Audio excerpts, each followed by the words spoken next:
throughout my 20s, I used success and money to build a lot of my relationships. And I don't think I realised that until I sat down and unpacked it.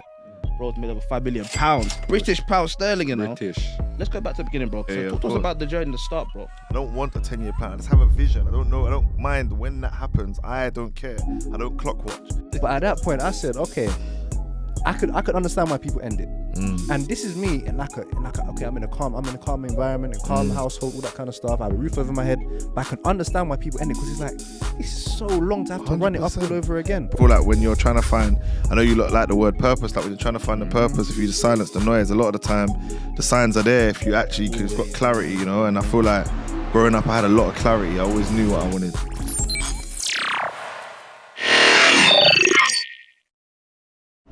Yes, people, it's that time of the week, it's that time of the day. It is purpose-led time. So you know that we're here to stay. We've got an amazing guest today.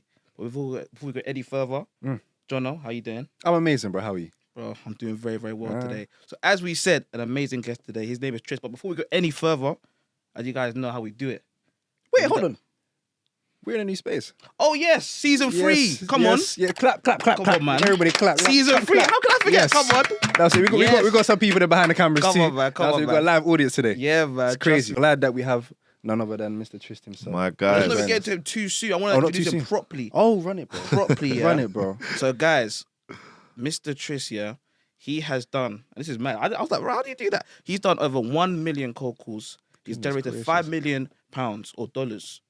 He is the owner. Pounds. Is it Pounds. Get it right. Pounds, yeah, there's a big difference in Pound's yeah. stronger than the dollar, Yeah, man. yeah. So £5 million. The owner of Grow Daily. The owner of Grow Daily. And Mr. Doobs, I call him Mr. Doobs, man. An amazing guy, humble guy, vulnerable guy, which I love too, because obviously for me, vulnerability is important. For us, vulnerability is important. So guys, help us welcome Mr. Trist. Raw, them Everybody big, give him a clap. Come them on, big man. intros clap. there, you Come know. on, man. Raw, Intros, man. Trust me, Nah, man. thank you guys. I appreciate it. Bro, as we like to do, yeah, all our guests, yeah, we like to ask a question. I know you've been on a few podcasts. This question here, you'll never ever get. You'll never ever get. I know you're destined to be the best one we've been on this tour so far. 100%, so- man, 100%, man. But look, this is the Let's question. do it, here, let's broski, do it. Yeah? So if this chapter in your life was a book, what would it be called and why? Ooh, that's how it started. That's how it started, broski, man. No small talk. What would this be? This would be bricklaying, man. This would be the laying of the bricks. The laying of the Yeah, bricks. we're relaying the foundation. And this time we're building it on cement. I've had many foundations in my time. Some have been on sand, some have been on cement. This one is on the most solid cement you could ever think of. So yeah, I'd say it's that chapter right now. It's just laying of the bricks, the foundation, man. My question, like just coming off the back of that, because we're very big on foundations as well. Yeah. We talk about it all the time. We even talked about the 3 little pigs in it, and Yeah, how yeah. they built their houses, Yeah. how they built their legacies. Yeah, in other words. For you, what makes this different? Like, what makes this chapter of your life different from the last chapter of your life? That's good. Because the foundations clearly were not as strong as they are now. Yeah. I think number one is experience. Like I said to someone the other day, like I'm in my Jay-Z era right now, man. Like I'm embracing the age and experience that comes with my journey. What makes this different is the team's right, the energy's right, I live in the right place, the network's right. A lot of the mistakes and the mothballs have happened already. The timing's right, man. I think the main thing is the intention's pure. Because before it was like I always see them as like laps, like runs. So I had the 20s, and obviously I'm 31 now, so it's the start of the 30s. In the 20s, it was a lot more focused on running it up, accumulating wealth, and it's giving some gems along the way. There wasn't really an intention to go into this space that I'm in now. Whereas now I'm like, yo, this is what I'm doing. I'm more focused on the helping and the impacting than building my own business. Whereas the 20s was all about me and my own businesses and brands, you know. So yeah, that's what I would say is different, man. You know, my thing about that too, yeah, bro. The more you focus on other people, the more you get fed yourself. Yeah, 100%, of course. Like people, it doesn't make sense to people, but the truth is, look after other people, serve other people. Yeah, build yourself back. of And course. I love the fact that you're on that journey right now. But Yeah. bro, let's go all the way back here. Obviously, we said ourselves, right? Bro's made over £5 million. British pound sterling, you know. British. Let's go back to the beginning, bro. Because I remember you said something in your story, and I tuned into your stuff quite a lot. And you spoke about how your childhood, you had to go against the grain. So Yeah. obviously, you live with your mum, you had to go against the grain for you to make the impact you've done today. Because obviously, from where we're coming from to where you are today. It's a Yeah. journey. Yeah. So of talk to us course. about the journey, the start, bro. That's a good question. Are we referring to the start business-wise, or are we referring to the start in life? What are we referring to? Let's do both. But let's first of all talk about the start in life. I mean, the start in life was kind of like your Southeast London. Like, I had a very good upbringing, very good educational upbringing as well. But like, it's like the a bit like the Fresh Prince kind of analogy of like I went to a private school, but in the middle of the hood. So it's like I kind of had the diversity of both. Yeah, man, like a lot of love in my family, a lot of love in my household. Like I've got a massive family in South London. Like they're quite a lot of people. They're quite well connected. My whole family. So I've grown up around a lot of love, a lot of vibes, a lot of energy, a lot of party, a lot of culture. You know.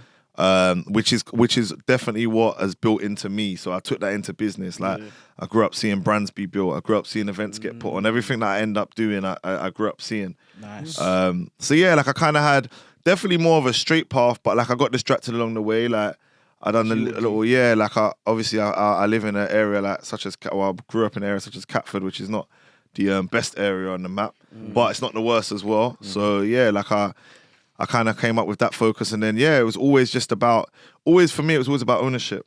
Like what's gonna be mine. Like I want to take control. I always wanted control of my time, control of my life, control of everything. Like that was always my thing. So that's kind of how we ended up here. And then business wise, same, bro. You started at a young age. Like I started businesses very early. I was building brands from like 13, 14 years old. Oh man. What was the first brand? First brand was a brand called Selection. Well, I mean, if you want to break it down, technically the first brand is, I used to MC when I was younger. Right. And that was for us, for us in that quote unquote like grime era, what we all had was brands. Like we're talking about very early on when we didn't know it was brands, but if we're talking about when was the first brand, we're talking about that, like the reputation built around why you should work with me, why I should work with you, how I knew people. Like I started networking at like 14 years old, do you know what I mean? But if I'm talking about properly, yeah, I'd say a brand I had called Selection, man. That was like our first little, you know, our little crew, a little movement. But yeah, that was the first brand with some intention behind it. And it's interesting, from that stage there, you're probably seeing glimpses of your future. Yeah. One thing that me and Rob say all the time is that you see glimpses, right? When you're on a journey, you see glimpses. So you were talking about how you saw people building the brands, you saw people in the parties and stuff like that, and the clubs and all that kind of stuff. You saw this from the beginning. Yeah, You yeah, saw this on 100%, your way up. So 100%. now you're just seeing a reflection of that, what you saw earlier, but just in your actual life. Yeah, yeah, And I literally. find that so interesting. Yeah, 100%. That is what life is at the end of the day. I feel like when you're trying to find, I know you look like the word purpose, like when you're trying to find the purpose, if you just silence the noise, a lot of the time, the signs are there if you actually, because you've got clarity, you know? And I feel like growing up, I had a lot of clarity. I always knew what I wanted. I always knew what I was going to get to. It was just about getting it done. That's rare though. I don't think everyone actually knows where they're going to go. Or No, what they want to don't. do. Which slapped me along the way when I come across different types of people. I'm like, right, like, yeah, they don't. I can only say like maybe I was blessed with a certain level of vision, but yeah, I don't know where that really came from, bro. To be honest, I just going to a private school helped because I started to see like success and affluence. But I think I had it before school. Like I was always told when I was young that I was mad smart. Like everyone used to tell, well, my whole family used to be like, you're mad smart. So I just always owned that, and I just thought, okay, because I'm smart, I'm going to be. I used to think, you know, when you're younger, you think smarts means successful. Yeah. Do you know what I mean? Like obviously it doesn't necessarily, but somehow we made the link. Do you know what I'm saying? Like somewhere along the line. So yeah, man. That's nuts because I think it's so big in terms of upbringing and in terms of how you're raised and what people are saying to you. That's such a big reflection in your life. 100%. And that's literally it right there. Yeah, People telling you, even if you weren't smart. Yeah, I'm not saying you're people not telling smart. me enough. Even Yeah, if you- yeah. Exactly. You're going to start believing it. You're going to start moving in that way. Yeah, You're gonna 100%. start moving with that confidence, that air about you. Yeah. Facts. 100%, And you're man. going to continue that way. And then this is where you are now. You've obviously used your smartness Yeah, to your yeah, yeah. advantage and you've ended up here. Facts. Purpose-led podcast. Facts. 100%, Smart man. guy. 100%. Let me move on a little bit, yeah, bro. 'Cause one thing you've been saying a lot recently is not dimming your light. Yeah. As you said, bro, yeah. So you said you grew up in Southeast London, yeah. But you went to school, like a nice school, right? So it was like you're kind of like in two different worlds right there. Yeah. Whereby you're around affluence and abundance, and then you'll come back to your place and people are more scarce and they're thinking. I'm assuming that's where this no dimming your light comes from. But please, bro, talk to us about that more so. Yeah, it kind of comes from there, but it's a more recent thing. Like, do you know what? It's so funny because that phrase comes from this tour. Like it's something I've always thought about, but we spoke about it a lot on this run. Like, especially the other day with me and the rest of the team. Like, it's just that we grew up in an environment where shining too bright can be dangerous for you, right? Yeah. And what that usually happens is because out of sheer protection, you start to dim your light naturally because it's protection. Yeah. But then that can sometimes spill into your adult life when you start to become professional or whatever you're going to do, and that can start to be more detrimental later on. When you're at the early stage, it's protection, but later on, it can actually hold you back. Why is that? Just because of the fact that people are going to often sleep on what you've done, number one. Number two, if you're worried about showing too much of your lightness, then you're in scarcity straight away. Yes. Like you're not operating a frequency of abundance. Yeah. So to attract abundance and wealth and success and all these things that most of us want, we have to shift that energy. But the programming starts so young. Yeah. So the reason I'm talking about it a lot now is like because obviously it's my first time back in the UK in 3 years. Yeah. So again, environmentally, it's a bit of a like. For me, I'm like a fish to water, but at the same time, there's little parts that I'm like, right, that's mad. Like little things I'm noticing because I'm back in a different environment, and being back in that environment, I'm realizing like, why are we all so scared to like say what we do with our chest or say what we achieved with our chest? How much we make? How much we make with our chest? Like it's not, and this isn't. And another thing is the benefit I have of living in another country is I've learned now that is not a global problem. That's something that is very. I'm not saying it's only here, but it happens heavily here. So I look at why, and when I deep it, literally we came to the conclusion like over food, like as the man there, we were just talking, and I got to the bottom of it, and we realized like, yo, you have two options in life. Like I realized I had two options. I either was gonna shine bright, like light, and be happy and spread that, or dumb it down for safety. I went that route, which meant that I came across problems in the way, but I held on to my happiness with both hands and come out of that jungle.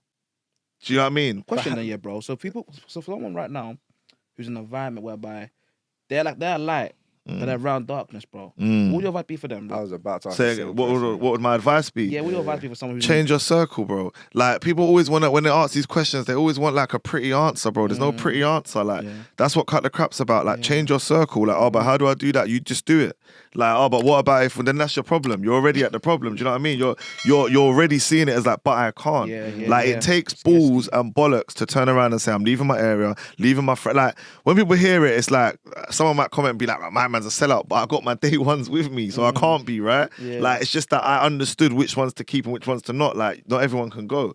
So yeah, it's just being bold. It's bravery, but that same bravery you need to be able to be successful anyway. So if you're scared to cut your friends off, like we say friends, innit? It's harsh, but yeah, like it could be associates. Obviously, if someone is your proper friend anyway, and they are being detrimental towards your growth, like you distancing yourself is what is for your benefit, right? 100%. So eventually, if they're your real friend, they'll understand. If they don't, was they really your real friend? If they are uncomfortable with you distancing for growth, does that make sense? So yeah, like I feel like the real answer to how you go about that, because you're right, it's a fair question, big problem. Everyone goes through it. Yeah, I went through it. Like these are my friends, my day ones. Like how am I gonna distance myself? Why would I distance myself? I got friends right now on this trip that are trying to link me right now, bro. Literally on the way here, like yo, bro, where you're in Canary Wharf, you're near me, link me. But it's like this doesn't fit in with what I'm trying to do, bro. Love you to bits and all that stuff, but it doesn't fit in. If you've got a problem with that, like you've got to have that problem over there, bro. I can't live based on that. Do you get what I'm saying? I hear you, bro. I hear you. I want to ask you a question then, yeah. Obviously, you talk about London, Dubai. You live in Dubai now. Yeah. We got a few friends in Dubai, and the way they talk about life here, life's a lot more abundant. Look, people are a lot more free. Me and Cam spoke about how people are a lot more free in Dubai. What's the difference between here and there? Because I hear a lot about people saying, "Oh yeah, everyone's a lot more like kind out there." Yeah, but you know what? Like I said this earlier. Like I don't want this to. I'll explain that, but this isn't about shitting on the UK at the same time, because there's amazing parts of the UK, and if I was to live in the UK, I'd probably get bored of these man coming on a podcast keep telling us UK is negative. Do you know what I'm saying? So it's not that UK is negative per se. It's that yes, going into another city in this world, I've come to realize that people are often a lot more happier, welcoming, open, willing to connect and network and empower each other, because there's not a scarcity mindset, because we live around abundance. That doesn't mean everyone is rich in Dubai, because they're not. But we live around and amongst abundance, so we don't see things as like only we see it as I could eat, you could eat, we could all eat in here. Whereas in the UK, it's often like, all right, for example, like, what's the best podcast? Let's not mention purpose-led in the room because we want ours to shine. Whereas I'm the type of man to go in the room and be like, I think this is sick, that's sick, this is sick, that's sick.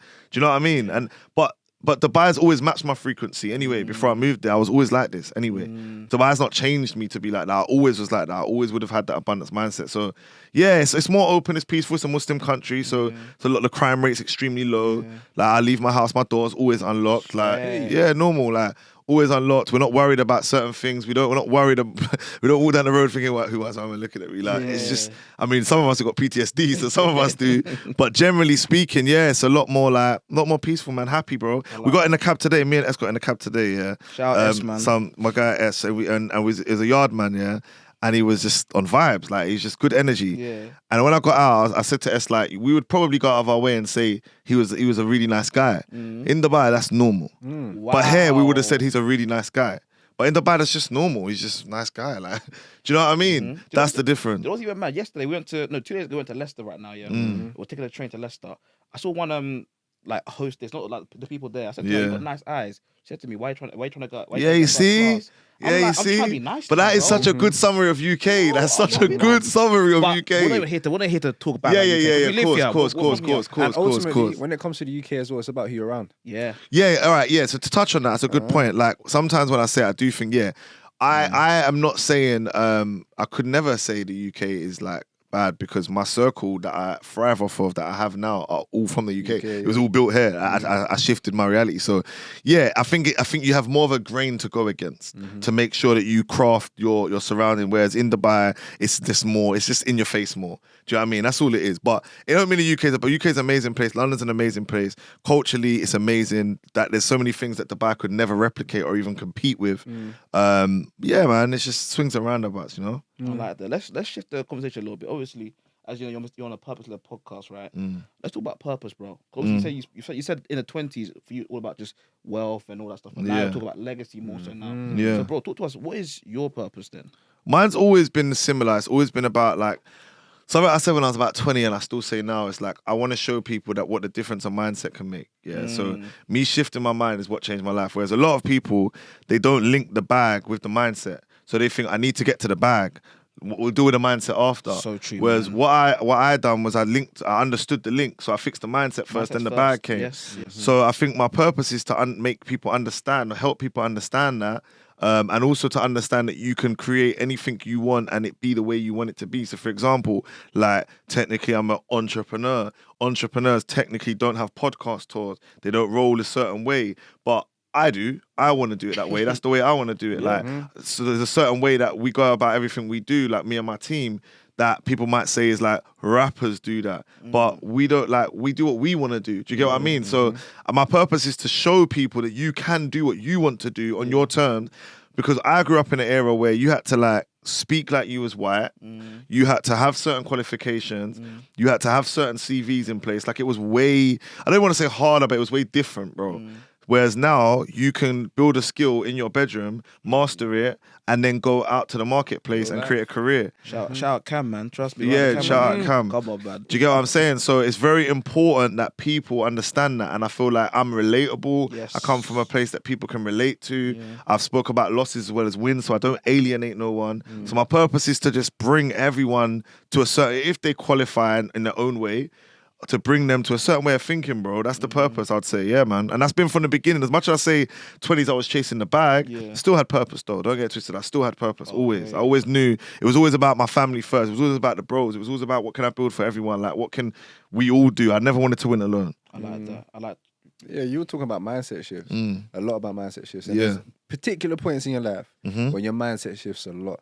For me, it was the coronavirus period. You know, everybody was inside, lockdown and such. Yeah. And I was reading. Started to talk to Rob about this kind of stuff as well. We started to get in Clubhouse, started to find other people who were interested in what we were interested in as well. And that was when my mindset shifted. Yeah. For you, when was that period of time? Because I feel like everybody has their period of time. Yeah, my mindset, bro, as much as I'll say a period, but honestly, bro, I've always had a mindset like this. Like from young. Like if my mum was here, she would say he's always thought like this. Like always, bro. I've always had a certain mindset of just like, I just always thought I was just gonna be a big deal, bro. Like not in the sense of like, I just, impact-wise, I always just thought I was going to have impact, bro. Do you know what I mean? But where I kind of understood the mindset was 20 when I first got into high-ticket sales.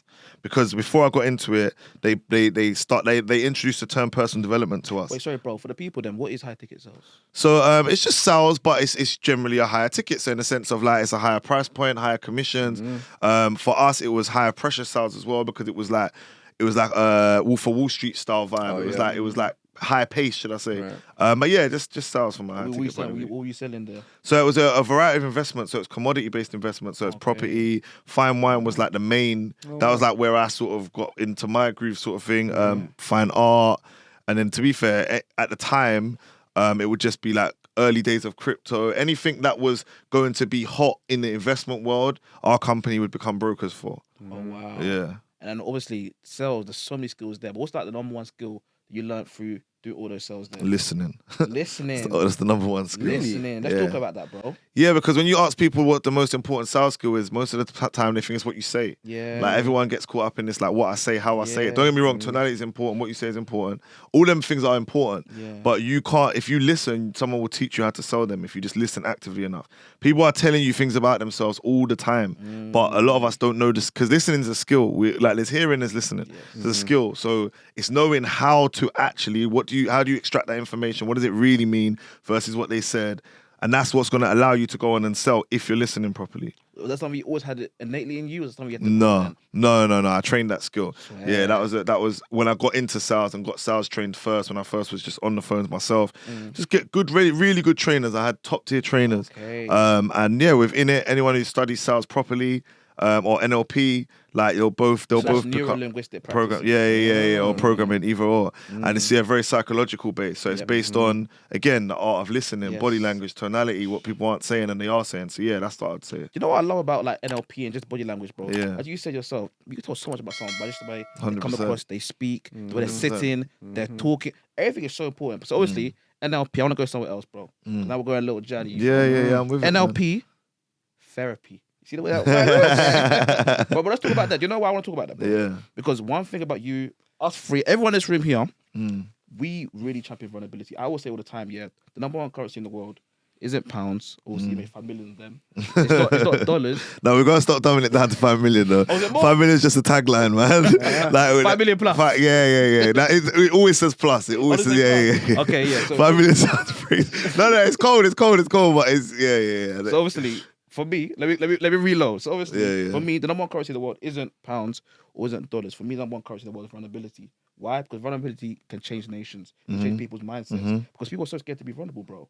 So the reason why I say that right now, because for me, when I see someone who's vulnerable, I see someone who has so much strength in themselves to be able to speak with authority to people 100%. And go from a place of vulnerability. And obviously, when I see that, when I saw that in you, I thought to myself, have I been to therapy before? Because that's how I've been able to do it. John naturally always been like that, but that's how I've been able to be so much more vulnerable with people. Yeah. The fact I've been to therapy. Bro, have you been to therapy yourself? Yeah, of course, man. Like? Yeah, therapy is a game changer, bro. I called my next business brand Therapist after that. Like, it was a game changer. Yeah, man, it was huge for me. Like, I needed it to undo a lot of things, to speak for a lot of things. I think the main thing was like speaking to someone that was not attached to any of my situations or anything in my life. That was helpful. So good. But I'm very big on like day-to-day therapy. Like the conversations I have with the man them is like therapy. Like I have conversations with my mum as therapy. Like my podcast is therapy. The reason I create so much content is it's therapeutic for me. Do you know what I mean? But yeah, I think who said the other day about giving away cash? I had a conversation with Cash the other day, and he was basically like, his new gift idea is just giving everyone slots of therapy. I was like, that's hard. Like, it's true, because all the men them need it. Like, everyone needs it. Obviously, ladies too, but everyone needs it. Yeah. I stand by therapy. Like, it's very important. And yeah, you get to undo, you get to work out a lot about yourself. And vulnerability, I would say I unraveled layers of my vulnerability there, 100%. But again, a trait I've always had. Like, I've always been quite an expressive person. What I said. What's the hardest thing you've learned in therapy? So it was that throughout my 20s, I used success and money to build a lot of my relationships. And I don't think I realized that until I sat down and unpacked it. And that a lot of that came from the beginning of my relationship with my mum. How I formed that was I programmed myself to think that if I achieve and I'm successful, she'll love me more, which is my own conditioning. Of what because we all distort things that happen in our life, and we create a reality from that.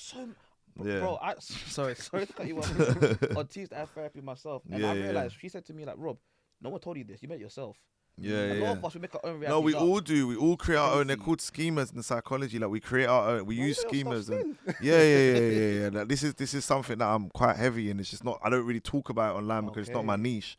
But I study psychology heavily. Like this is why I was able to do well at sales as well, because a lot of people just stick to sales. But I understand human behavior, and then I went further and understand how the brain works. So now when you add that to sales skills, Of course. you're dead. Do you know what I'm Of saying? course. But yeah, like it was realizing that the relationships that were built was based on me thinking that okay, because you program it, right? It's like standard programming. When I do well, you're happy with me. When I don't do well, you're angry with me. So eventually, as kids or as teenagers, we start to think that means X, Y, Z. When really it doesn't, because everyone is just going through trauma. We all have trauma. We all act out of the trauma we're going through.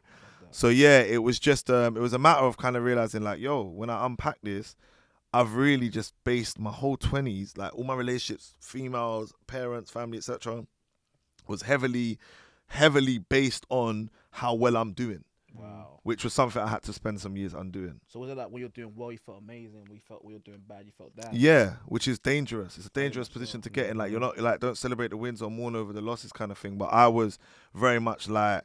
Yeah, it was because obviously it was a long time of winning, so I forgot. I become desensitized to losing. I didn't feel like I was losing. I was just in a winning bubble.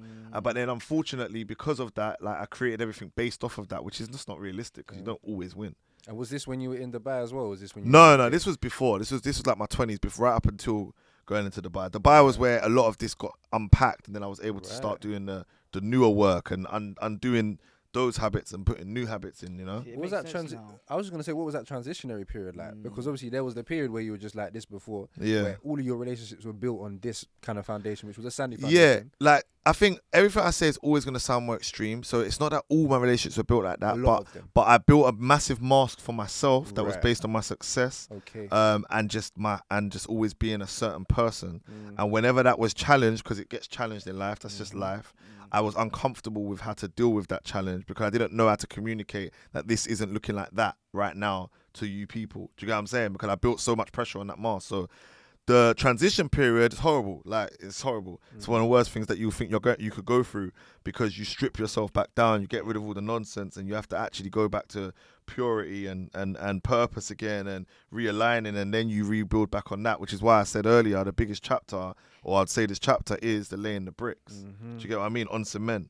100%. And then so when you're in that period, of changing it all up, what was your mindset like? Because of course you had the mindset at the start of like, I'm gonna do something big. I'm gonna create a lot of impact. Yeah. Because a lot of the time, before you getting through a breakthrough, that is where you experience the most amount of pushback. Of course. From whatever you want to say, life, right? Yeah. You get the most amount of pushback right then, just before you're about to take off. Were you thinking in your head, right, I'm about to take off, I see the light, or did you not see the light? As in when which part we're talking about now? I'm talking about when you're coming out of this season of like, okay, let's say for example, you've realized this, you've just made this realization. No, when I realized it, I had to hit rock bottom because you see, life, it has an amazing way of doing things, yeah?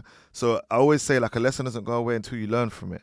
So, like, things will keep knocking on the door. So there was times throughout the whole of my 20s where there was challenges that looked like that rock bottom, but I would always be able to brush it under the carpet or cover it over, cover the cracks, yeah? But then when I got to Dubai, I wasn't able to do that anymore. I couldn't hold together this show. Like it became a show. You couldn't hold it together anymore. Do you get what I'm saying? So because the pressure is like, we all go through stress tests, right? So when the pressure is too much for you to be able to hold it together, it collapses. And that's what happened. So it wasn't really a transition period. It was life coming along and saying, I've tried to teach you this for years. You haven't realized it because you keep swerving around the issue here and the problem and cracking on and putting more money on top of it and making it be more glamorous. So now I'm going to take everything and now see what you're really about. Do you get what I mean? Oh yeah, I get what you mean. I love that so much. You know why, bro? Because some of the man them, right, we try to hide our pains and money. Yeah, of course. Most of the man them do. I saw a meme about this a while back. Like, it said one of them quotes, and it said, "Man them's version of therapy is running up a check," or something like that. Like, most of us do, bro, because like even though I'm speaking like this, I still do it. If I was to be heartbroken tomorrow, I'm about to go run it up, bro. Yeah. Like, that's all I know. That's my go-to. That's my toxic trait. My toxic trait is I'm in pain, I run it up. Like, you know, like singers, they make the best music when they're in pain, or Future and stuff like that, or what's her name? Adele. Yeah. Do you know what I'm saying? Like, that's I think we're programmed like that because we all, especially when you come from scarcity, we are programmed to think that the happiness all is when you make the money. Like, let's just make money, run up a check, be rich. We're good there, man. I'd rather cry in a Bentley, man, than cry in all this kind of stuff. It means nothing, you know, bro. Like, at the end of the day, that actually means nothing. If you're not happy inside, it means nothing. It means nothing, bro. But you can't say that to people. I always say this as well. I've been saying this a lot recently. Like, I agree with you, but I also know what it's like on the other end. And when I'm going through stuff and man are trying to tell me just calm down and find peace, bro, like, I'm like, no, I need bread. Do you get what I'm saying? Like, so I try and tailor my message a bit to people out there that will see it and be like, I come from a real place, so I can't give this like softly, gently thing of like, look, just know. Sometimes people need to go through the running up of a check to realize that the check was not where the fulfillment was.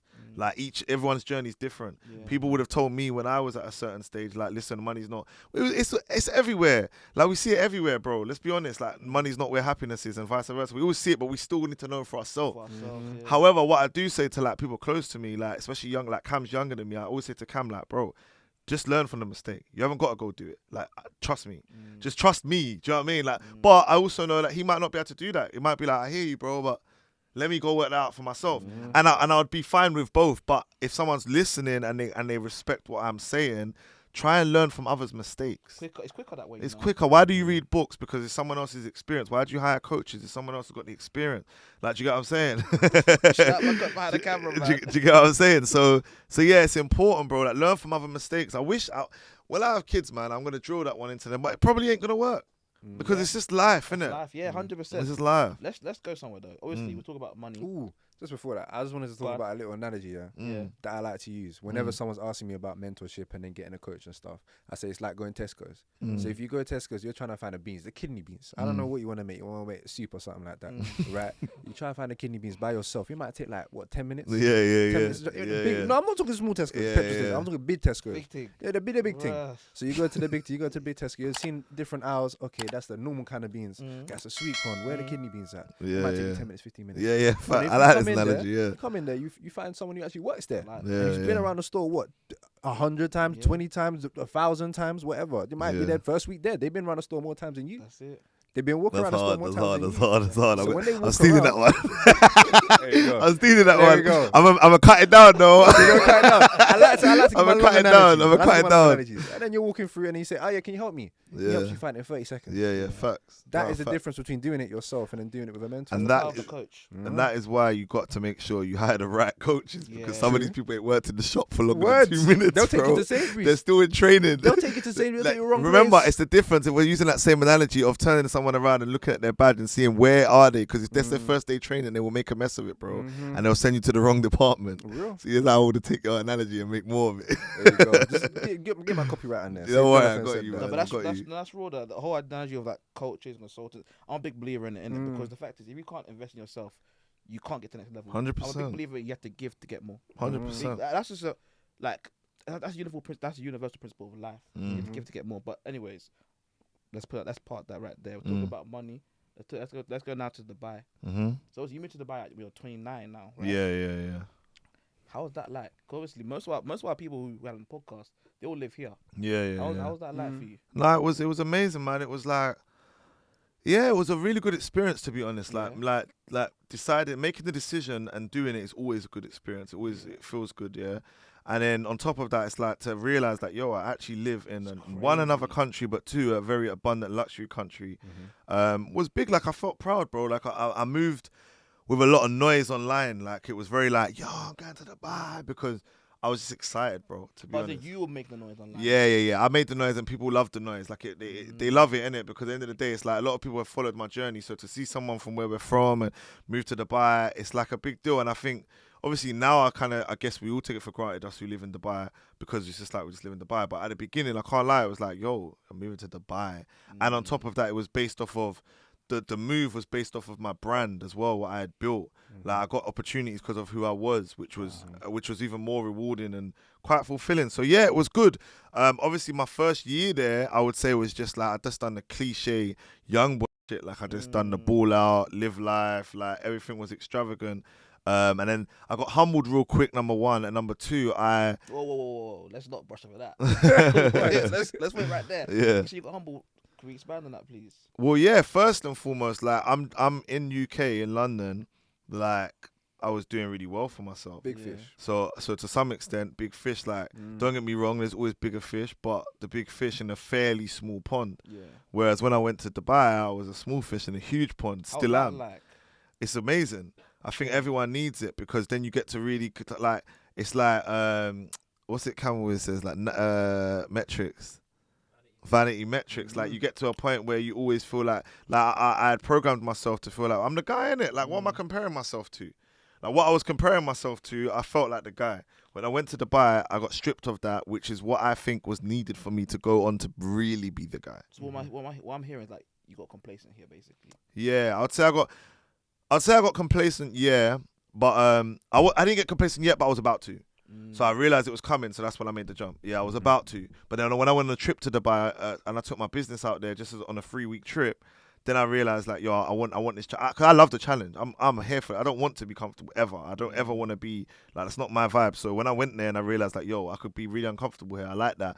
I'm tapped, bro. Like, I find that a little bit exciting. I'm a little bit like, ooh. Do you know what I'm saying? Like, Do you know what? Yeah, I think on the CEO podcast, shout out the people out there, Raheem. shout out my guy Raheem. That was the one you did in Dubai. Was it yacht? He did come on very soon actually, so shout him out, man. But bro, you spoke about how you had one of the lows out, one of your biggest lows. Let's discuss that. And the reason why I want to discuss that, bro, because everyone here, they say Dubai, as you said, the luxury of it, the highs, the great lifestyle, but there are lows there too. Yeah, there's lows there, so bro. Let's discuss that. Let's cut the crap. Yeah, of course. Man, let's go there. Yeah, like I said, like, it's big risk, man. Big risk, big wins or big losses, and it's not always W. Sometimes they say, and I think like going there. I went there during lockdown.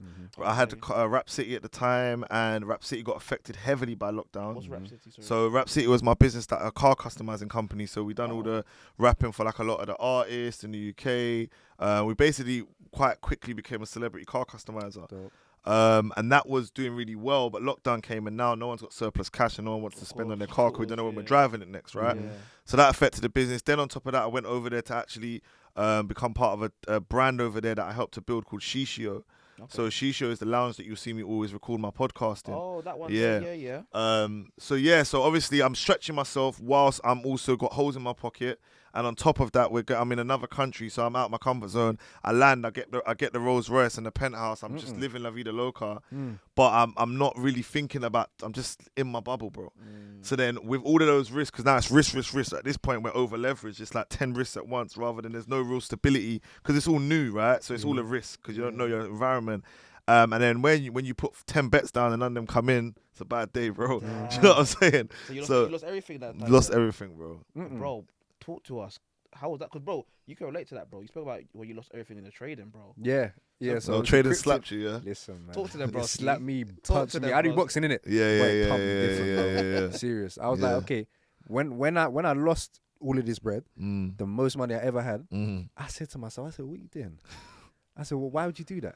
Like, you don't even know, you haven't got foundations. I knew how to trade, but I didn't have the experience behind it to be able to trade those volumes. Yeah. Because I hadn't seen thousands coming in and out of my account. But you learned loads from it now, right? Exactly. And I'm happy that I did. My boy, same time, he lost about 6 figures at that time as well. And this is the most that we're seeing ever in our accounts. And we're saying to ourselves, like, number one, what are we doing? Because we're just gas right now. We call it hopium. So when it comes to, I'm sure you're in the crypto space, right? So you know about Not as much as anymore, but I was heavily into it. You was into it, so you know about that. This thing's gonna go to the moon. I looked at my stuff. I said, you see that moon? You see that term? It was looking nice. The moon, see that moon? It was looking nice. Let me tell you, man. Hey.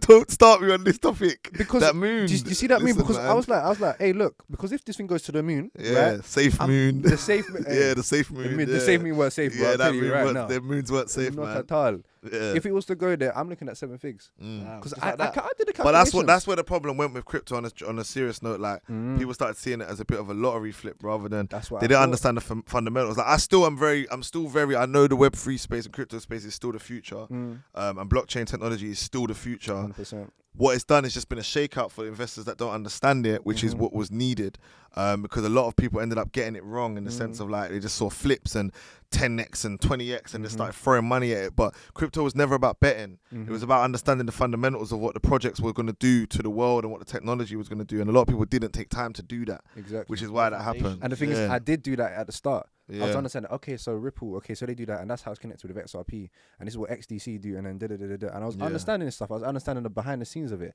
and then my money was doing decent there, and I said, okay, I can just 10x this, right? If I just start trading with it and start doing futures, that's where. Oh, you started getting futures. I went futures, and the futures. Hey, listen, futures is a whole different skill within itself. It itself. wasn't looking bright. You see what I'm saying? It wasn't looking bright at all because that's when everything came down. Yeah. And I said to myself, that's Hey, at that point. that one, bro. Looking bright. Now it is. Now it is. But at that point, I said, okay, I could understand why people end it. And this is me in like a okay, I'm in a calm environment, and calm household, all that kind of stuff. I have a roof over my head, but I can understand why people end it because it's like, it's so long to have to run it up all over again. Bro, I said this to S literally a few hours ago. I said I was never someone who understood like when people say like I wish I wasn't here, but when you hit rock bottom, bro, especially if you feel lonely in that process. You're by yourself in Dubai. Yeah, Your mum know about what you're going through, by the way. Nah, not really. And the worst thing was me and my mum weren't on good terms at the time. Right. So like, and on top of that, none of my brethrens were there. Obviously, I had friends there and a network there. Like, this ain't a woe is meeting because man's a bad man, innit? But like at the same time, at the time, yeah, like it was a lot. But this is why stress is a mad thing, because when you're going through stress, you don't really feel stressed. Very rarely do you sit and say, like, me anyway, and people I'm around, like, very rarely, like, I'm mad stressed. You get through it and then you're like, that was stressful. Yeah. You get what I'm saying? Because you just think it's fight or flight. Yeah. So I feel like, going through it, bro, like I didn't really deep any of it. It was just, I need to work this out. And why it's harder, or I know I'd say harder because everyone's problem is their own, but for me, is that I built so much. This is where I made a mistake, I thought I did. I thought my validation was from my success financially. But when I really deeped it, what I was known for was actually more impact. Yeah, I was running up a check, but if someone had only bought into me, Trist, because I have money, then I'm glad I was stripped of that, because that's not my vibe. Like I don't want it to be like I passed and they're like, that guy was hard, he had loads of money. That's dead. Like, do you know what I'm saying? Like that's so dead. Like, do you know what I mean? That is so dead. for me that process was amazing, because then it was like, wait, you still, like, I came offline for a year going through it. And I still used to get DMs. People would approach me in Dubai like, yo, bro, like, I've watched your podcast. That had that effect on me. I learned about crypto through your podcast with Flomsy or whatever. So those reminders were like, wait a sec, you lot are rocking with me. It's not about what money I've got right now. 'Cause right now I'm going through it, but you lot are still rocking with me. That's kind of where it started opening up. And then obviously, like, even like linking with Cam, like Cam was telling me things and I'm like, yeah, I hear you. When I linked up with Cam, I was on my way back anyway, but I still didn't have a clear direction of where I was taking it. And in my head, again, it's like I'm so used to approaching situations with, I would say, maybe again I might be dramatizing it, but money first. Like, not just money. Like, I was never like, I'm not landing them hold cash to your ear type dons. Like, I'm not saying that was never my vibe. But what I mean when I say money is like, forget the money. I mean just the success, the levels of success were just very much shown materialistically, whereas now the levels of success now are higher, but they're shown in a different way. More modest now, yeah, 100%. It's in a different way. Yeah. Do you get what I'm saying? Like, you'll notice it through different things. So sorry to cut you off here. Question, yeah. So you were stripped down to everything in Dubai in around lockdown times. So you went back to zero. So you've gone from there back to the level you were before your 20s. Is that what you've done now? Yeah, 100%, bro. Even faster than beforehand. Yeah, 100%. Because it's different. If you get I know the way now. So it's different. It's a formula I already know. When you're doing it from the beginning, you're doing, like, see, when you bounce back from a loss, you're not actually starting again. That's what people don't realize. You're not starting again. You're starting from experience. I'm not starting back from the beginning. We've just got to restart this car. Yeah. Like, as long as we just, little wiring thing and that, put the things on the, you know what I'm saying? Like, as long as we can get the red and the blues matching up, like, we're going to restart and we're off. So, yeah, the time, like, now I have a whole different purpose now. So it's like, now I'm more, this is like, impact, empire, business, brand first. That's legacy thinking now. It's first. So now I'm not even sitting there thinking about what I'm making or what I've got. What we are doing here is huge. But you're only going to see it, like, it's going to start showing time as time comes on. But the reason it's huge is because why we have the vision first. We don't, like, I don't care now to go about, I've bought everything, done everything, lived everything. There's not a lot I haven't done. So if a 50K comes in, I'm not thinking about, okay, what I'm going to buy. I'm thinking, okay, cool, how do we scale this business? That's why I said the other day, like, scaling business, that's the new trap. Like, that's what we're on. We're scaling business, we're scaling the brand. Everything is going back into the brand. So don't even look at me for the bread. The bread ain't on me. I ain't got the bread. The bread's in the business. Do you get what I'm saying? Yeah, bro. I feel like it's very interesting what you're just saying. for a different reason than what you're saying. That's crazy. Is because you started off that situation with saying a lot of I, like A lot of I. saying the word I. But then I was watching very intently. You were saying now it's a lot of we. Every single time you're speaking, you're saying we. It's about the team. It's about the business. But a lot before it was a lot of I. So now that's been the change, right? Yeah. Yeah and no, because firstly, I myself have always been a we person, but where you are right is that there wasn't a we to have. Like I said, I didn't have it. The team kind of fell apart. All I really had, like, remember, my friends this is my foundation, like, because I got very good friendships, and my friends were in another country, and on top of that, I've got a mask covering my face. So if Trist says he's down and out, man think, yeah, but you're nice though, innit? You're in Dubai, your down and out is different to our down and out. That's just always the assumption. And what you were showing as well, I'm assuming it didn't look like that. Yeah, to some extent, but remember, you see, when you live in Dubai, blessing and a curse, bro, is if I go KFC, I'm in KFC on Jumeirah, bro. Like, so to someone else, it's like, bro, KFC and Jumeirah. I just went KFC. Yeah. Do you know what I mean? Like, it's just like, I guess this is the blessing and the curse. Like, you could be dead broke in Dubai and screaming for help, and a man ain't gonna believe you because it's sunny and you're in Dubai. Do you know what I'm saying? Which is not. That's why I wanted to cut the crap on that, so people know, like, yo, I'm there. I live there, bro. There's people there that are broke, like, and struggling. Like, it's easy to say, why don't you come home? Everyone's problem is a problem to them, bro. Do you get what I mean? So we can't. Do you know what I'm saying? So yeah, I agree. It definitely did shift, and a big part of the shift is there is a we now. But I've always been the we guy, bro. Like, from the beginning, anyone I've been around will tell you he always tried to formulate it and include everyone, bro. Always. But can you always include everyone? No, you can't. But when you get to the point of where you attract the right people, you can. Like, I genuinely attract the right people. Like, I be the right vibration in life. I'm on the right frequency. I only attract the right people generally. Do you know what I'm saying? So, but yeah, you still got to do some picking. You still got to do some filtering and working out what's right. But I still always try. If I can see value in my people, I'm always try and shine that light on it. It's up to you if you do the rest, though, you know? It's actually true, because even when you came in today, you said to us straight away, you got to be going for radio. It just shows you, like, who you as a person, also trying to light on people. So yeah, 100%. No, that's me, bro. Like, I've been like that from young, and that's what I think kind of started me up. People know that's me always. And I see that just before you said that as well. I see the similarity in me as well, yeah. and in Austin as well, because we went on, the Shada, right? Yeah. We went on the Shada's podcast because you got a new podcast and that Big Up the Generations podcast, and then we both said the same thing when we walked in. So I walked in, and then there's this guy that she uses. That's like I think it's William. Big Up William.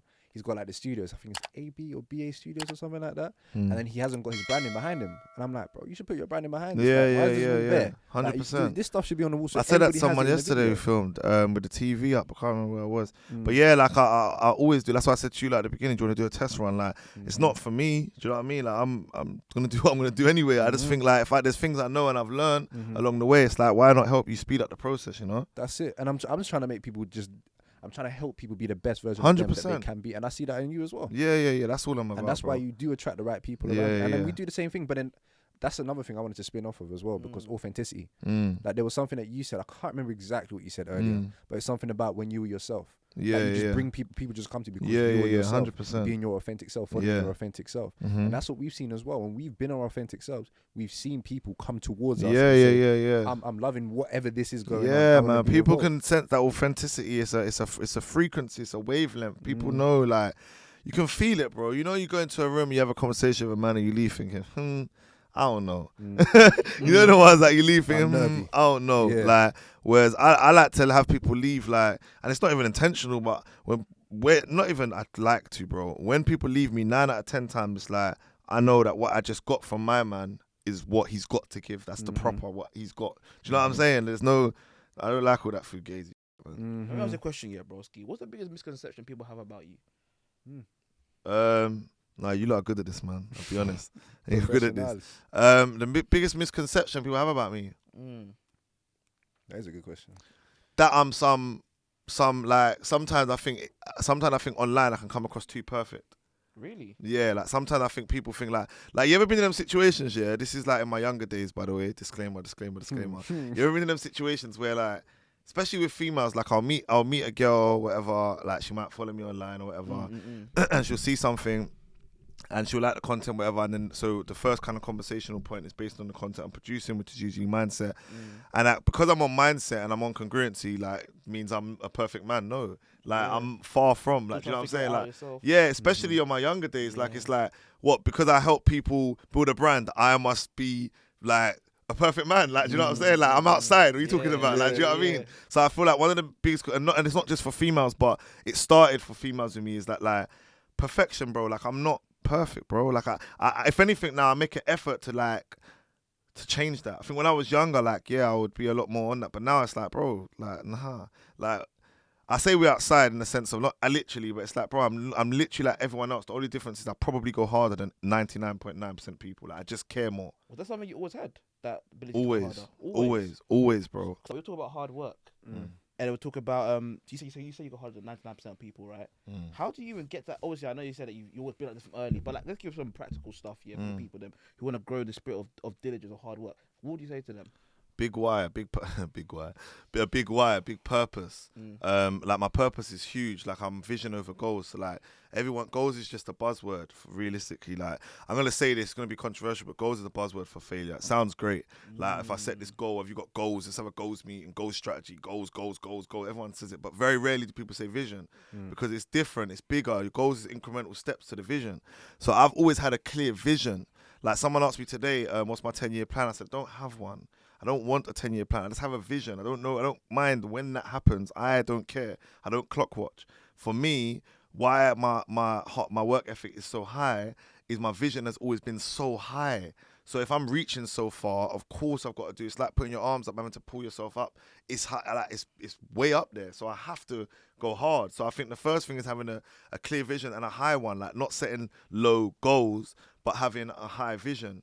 And another thing is just also, for me, like, why my work ethic, I would say, is ridiculous is because I understand that there is always someone out there working harder or smarter than me. Like, and for me, I'm not happy with that. Like, especially within what I do. Like, I'm not mad competitive in like sports and stuff like that. I'm not competitive even to know like that I'm making more money than someone else, but I'm mad competitive with work ethic. Like, I like to beat other people's work ethic. Do you get what I'm saying? So yeah, I think for me, there's that aspect. Practical steps of how to improve it. Yeah, big purpose, big vision. Like, understanding, like, there's no, do you know what? To be honest with you, there's no pretty answer to this, because the fact is, if you want something big enough, you have to do that. Like, that's it. Like, there's no like, oh, do you want something? How bad do you want it? Are you willing to bleed for it? Okay, so you now have to go and do everything. If not, then let's just stop the conversation. Like, that's just it. Do you know what I mean? Yeah, no, there's no, oh yeah, if you do this, you can all of a sudden become more harder work. No, if you dedicate yourself, yeah, if you become a lab rat, if you put your head down, just focus on, like, eliminate distractions and become obsessed with the process, not the destination. Like, what's the process going to be like? Like, what, the ups, the downs, I love the process. I love creating content. I love creating the content more than the response.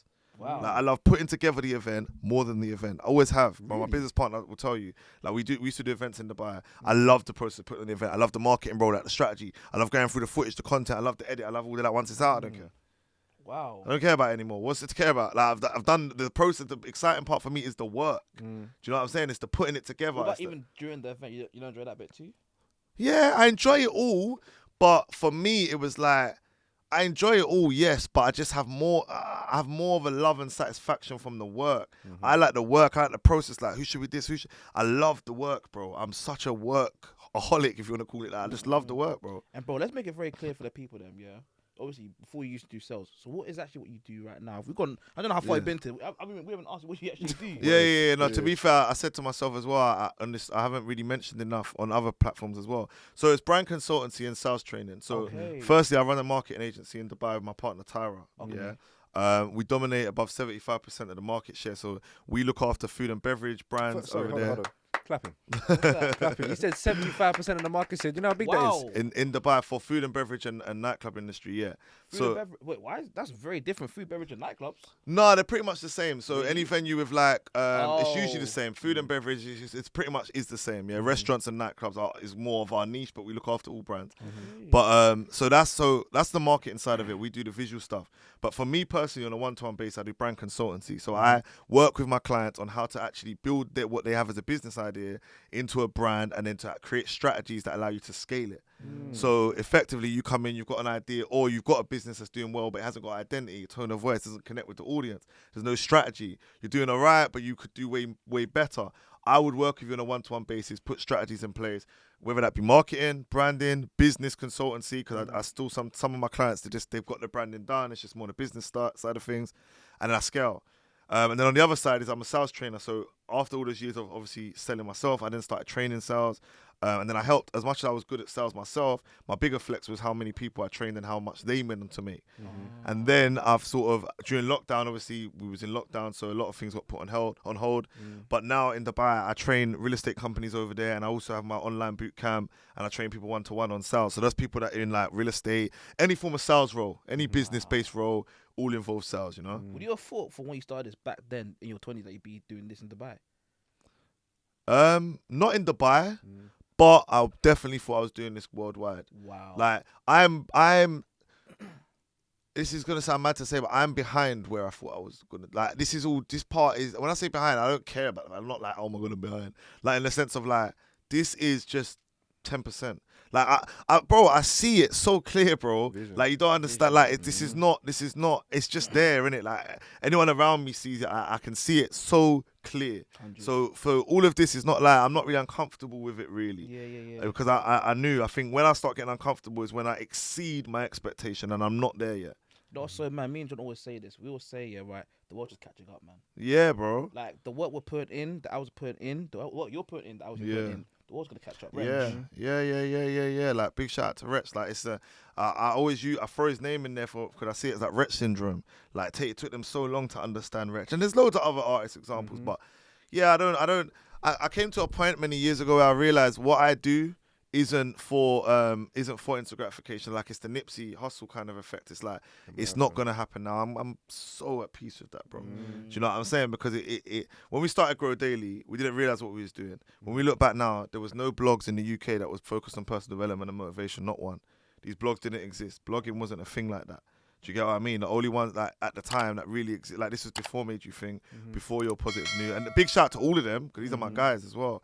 But I'm just saying, like when we was creating that, we was creating something that wasn't there. And when you create something that isn't there, and again, shout out to ads and DBE, like so it's a conversation that a lot of what I'm saying right now is from a conversation that I've had with them and that they talk about a lot. Is that when you're creating in the same area, aren't you? Kind of. Yeah. I've known both of them since they were young. I grew up with all of their family and stuff. But yeah, so do you know what I mean? Like it's like when you're creating something that wasn't there, bro. Like you.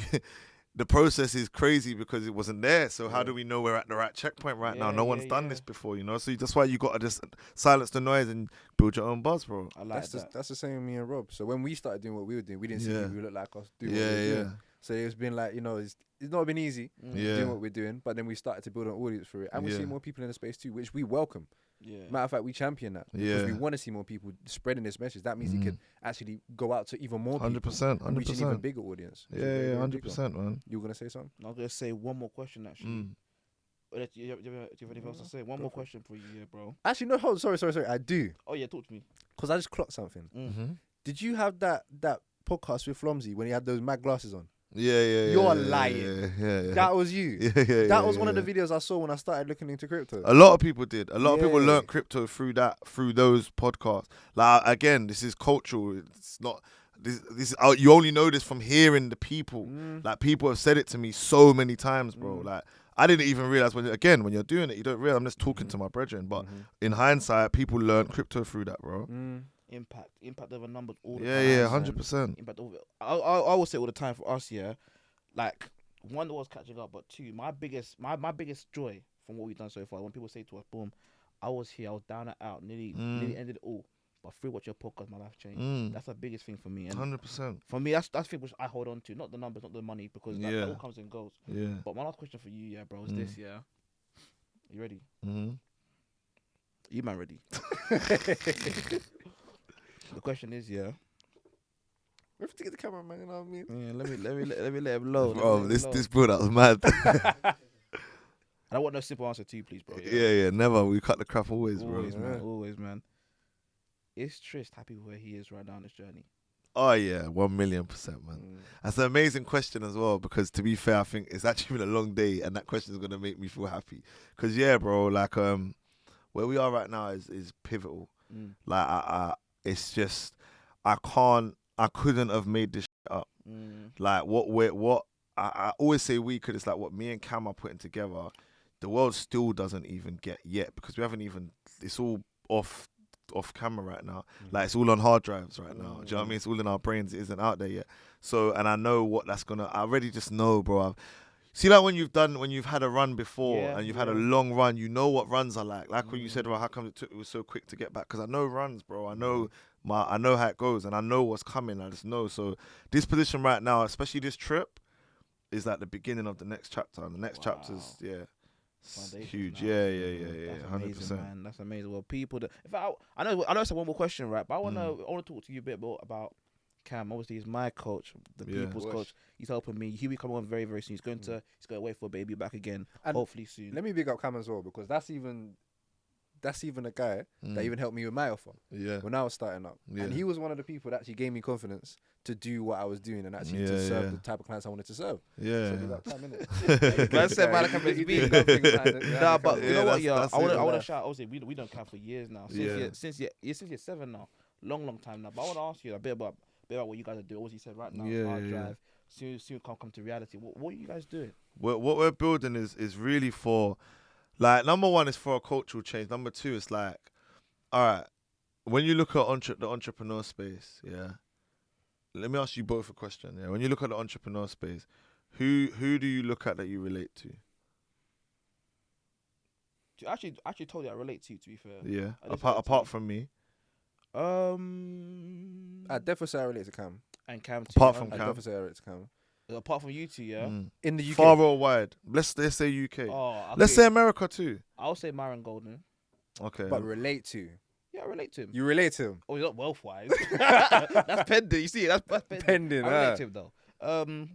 Entrepreneurs. I guess the point you're trying to say is not too many. No. Let's get there. There's the US people as well. So you know, like the flipping him 500 and like the I don't know what Social Proof podcast. Okay. Like David Never Sleeps. Yeah. I watched that as well. But it's because they're in the US, which makes it a little bit different. Oh, yeah, And then next question as well. When you look at the UK and the US, who, if I said to you, shows you how to build a brand, scale it, and turn that into financial freedom, who would you think of? In the UK. UK or US that you relate to? That I relate to, I wouldn't say. I would say Myron Golden. Obviously, we don't relate wealth-wise, but that's pending. Yeah. So So my point being, like, there's a big space out there that is usually dominated by people we don't relate to. Yeah. Like because it's an industry. Like we're not going to be honest. There is an industry for it, but we just don't relate to it because someone else who watches from a different background and be like, oh, they missed 20 people. Yeah. So what we're building is to fill that gap. Number one. Go on. How do you know in business here? You always talk to go to industries whereby people are actually there already. Yeah. So how do you know that this is an industry where you should go down? Wait, did you say you talk to go to industries people are there already? Yeah, like so that you know, okay, cool. The lane's there, so I can go there and make my own lane for myself. I don't really agree with that. You don't agree with that? No, I don't go into lanes that are there already. That's exactly what we're doing. Like we're carving a lane that's not there. And what I mean by that is like we're about to make it very cool to be able to, like, our flex is the brands and the businesses. That's our biggest flex. Like, don't worry what we drive, what we wear, what we have. Like, just our biggest flex is just what we're building, and then it's going to be how globally we take that, because most people where we're from, they think as far as where we're from. Very rarely do they think even Dubai, let alone the rest of the world, right? So in the next 5 years max, this conversation we're having here is going to be had on massive platforms all over the world, and it's going to be based off of the work we've done, and the work we've done is going to be to create things that have impacted people on a vast scale. So whether that be YouTube shows, whether that be live events like the one we're doing Sunday, whether that be the fact we're going to do events in Dubai, other countries as well, whether that be the podcast tour we're doing, throughout it all we've done is drop gems and games, impacted everyone we're with, right? And then on top of that, the content we're creating is going to go out there to the world, and people that relate to us are going to now their mind's going to be open on something they didn't ever think of. They didn't think, wait a sec, I can actually be as fly as, I don't know, whoever your favorite rapper is, and do that by actually building a business and scaling it. Like I can actually do that from personal development. And do you get what I'm trying to say? We're gonna do creatively unorthodox things. Like, for example, me and Cam got a podcast coming. We're not gonna be in an environment that anyone is in. The way we're gonna do our podcast, nobody has done. Like, it's just not been done. Like, do you know what I'm saying? So that's one example of things. The Cut the Crap podcast tour. No one, like, let me not say no one, but I don't know anyone doing a podcast tour. Do you know what I'm saying? And then doing a meet and greet at the level I'm at. Because remember, to do that, you're meant to be Gary V, right? Like, you're not meant to be, do you know what I'm saying? You're meant to be X, Y, Z. So we're taking the formulas from those at the top level of whatever it is we're doing, and we're applying it now. So to answer the question about what we're doing, it's like we're putting together something that, number one, it's like, as I said, I asked you both a question, there was no one we could identify. So that means we have no one. So we're about to become those people that people can think, no, but you know what, them two are hard though. Like, they're funny, they're cool, they know people, but when they listen to them, they're talking about business and brands. And on top of that, they tell us the truth. They give us the real reality of what it's like to be in the trenches of things without just telling us the wins. People don't do that, bro. Do you get what I'm saying? So that's the mission, is to do that first in one place and then scale that. And then in the same thing, we also have a company that's going to be starting in Dubai, which we haven't even spoke about yet, which is going to be like sales based. Yeah, it's going to be a sales based company that's going to be here. I'm one of them people, I like talking my shit early. Like, no one can't block my blessing. Like UK and Dubai have sales floors on both ends, and that's going to be for a variety of things. Part of that will be for outreach for up and coming people creating content that need it and don't just want to have the cliche copy and paste, but want to have a good sales ability. I'm merging my 10 years of experience with sales and obviously Cam's expertise when it comes to outreach together. You can't really, it's a combination that's not to be with. Do you know what I'm saying? There's that, and then obviously, what we do with the brand, like Cut the Crap, is going to be something that Cam rolls out. Jimbo, who's not with us today, is also going to be applying with. Then we got our podcast coming. Like, yeah, man, the list is endless, bro. And we're going to take the same UK tour we've done this time. We're going to do it in other places. Oh, wow. So the next step will probably be doing Europe, and then after that will be America. So you have an audience out there in Europe already? Yeah, bro. I've got followers all over the gaff. I've got a lot in America as well, like, because I'm connected well with Earn Your Leisure. So, we're even in, there's things that are happening behind the scenes with us that's going to help bridge the gap between where they are and Dubai. But we're going to be the front runners for who they connect with in Dubai. Do you get what I mean? So, yeah, it's creating a entrepreneurship culture for people like us, but telling the truth about it, not just 3-piece suit, feet on the desk. Do you know what I'm saying? Let me ask you a question. It's a bit more selfish question for myself, actually. How have you been able to network with all these people there and build that rapport with them? Are you talking about going off the Earn Your Leisure one? Yes. Okay. How have you been able to build a rapport with them? It's always been value first, bro. So, like, I see social media as a billboard, yeah? If you follow me, I've got my billboard in front of you every single day. So follows are important to me, not the amount, but who. Like, who sees my stuff is very important to me. Because, for example, how me and Rashad from Earn Your Leisure connected, he landed in London, everyone sent it to me that he landed in London. Why has everyone done that? Because they see my brand a certain way. They think I would be a good person to connect with him. So I've taken advantage of that. I hit him up, yo, bro, very organically, don't want nothing from you, just picking you up. If there's anything you need, let me know. Yeah, before anything else. If there's anything you need while you're in London, let me know. He hit me out, he showed love the other day, followed me back. This was like 3-4 years ago. I was like, all right, yeah, cool, no problem. Then obviously they started taking off. They were doing well anyway, but they started taking off for real. In the process of that, he's followed me. So while he's following me, he's seeing everything that I'm doing. So it's just about value first. It's showing people that, yo, I don't need from you, but I would value you. I don't need what you've got. I don't want to, it's not, my hand's not out. Do you get what I'm saying? That's the main thing. And then obviously the other thing is just not being scared to have conversations, bro. Like, know the thin line between forcing it and being persistent. Reading the room. Do you know what I'm saying? Yeah. I can imagine that's a big thing too in sales too, right? Big thing to me in life. Like, I came up around a lot of the artists. So being with the artists, just kind of like part of entourage, brethrens or whatever.